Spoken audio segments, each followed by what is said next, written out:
Hi, coming to you for week 8. We're done. Daniel Hannan in last week's video, Inventing Freedom, when he was addressing the Heritage Foundation, he made a quote that was really interesting to me. He said, if you get the structures right, liberty and happiness will follow. And so that seems to indicate that scale is not an issue.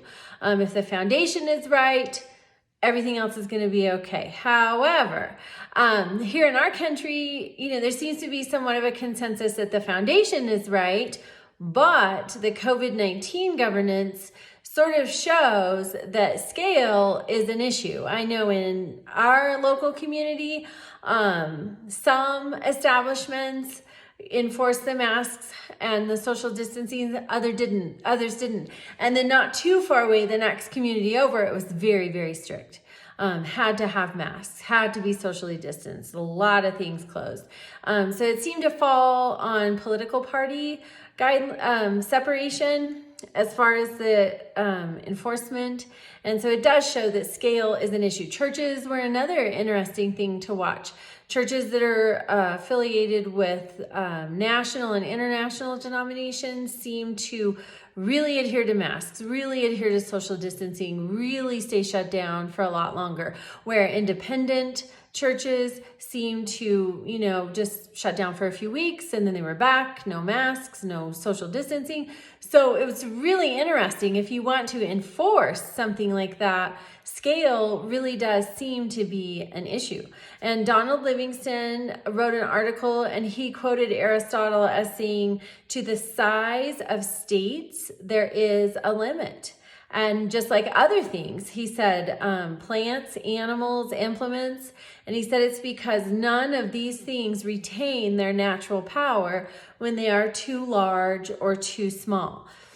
So Livingston also argues in his article that the proper size and scale of political order is determined by what we think the function of political order is. And so just getting back to the COVID-19, what's the function of political order? Is it enforcing health guidelines or is it more police powers?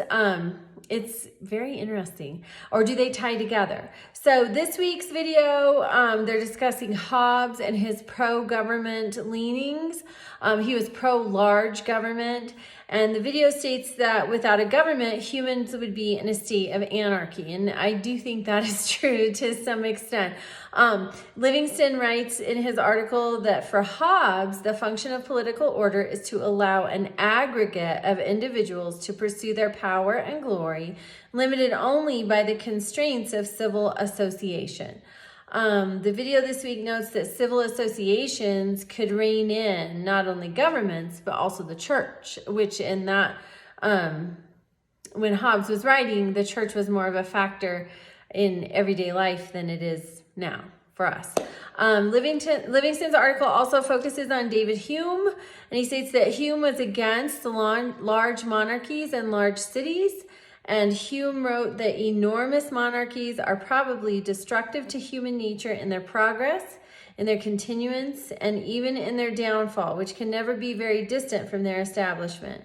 He continues that enormous cities are destructive to society, beget vice and disorder of all kinds, starve the remoter provinces, and even starve themselves by the prices to which they raise all provisions. So Livingston later quoted Hume as saying, a small commonwealth is the happiest government in the world within itself, because everything lies under the eye of the rulers and the actions of the rulers lie under the eye of the citizens. And so just as an example, here on our farm, which I'm inside today because it's snowing, but we have a horse that every morning we feed them grain. The performance horses, they get grain, and so they have to be in their own separate place so they're not eating each other's.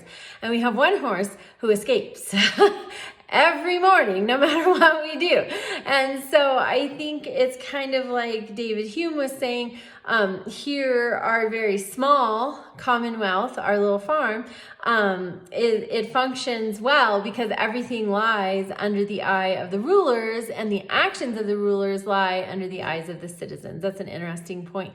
Livingston concludes that the Hobbesian state is in visible decline and is losing its moral authority. Perhaps it is time to make the human scale of political order once again a central topic of political discourse, and especially Republican discourse. And in one of the videos in part 2, it talked about that a republic is small just by nature of the rules of a republic, and that it wouldn't necessarily have states functioning independently. So a lot of interesting information about this topic, and one that there doesn't seem to be the perfect answer for yet. Thank you.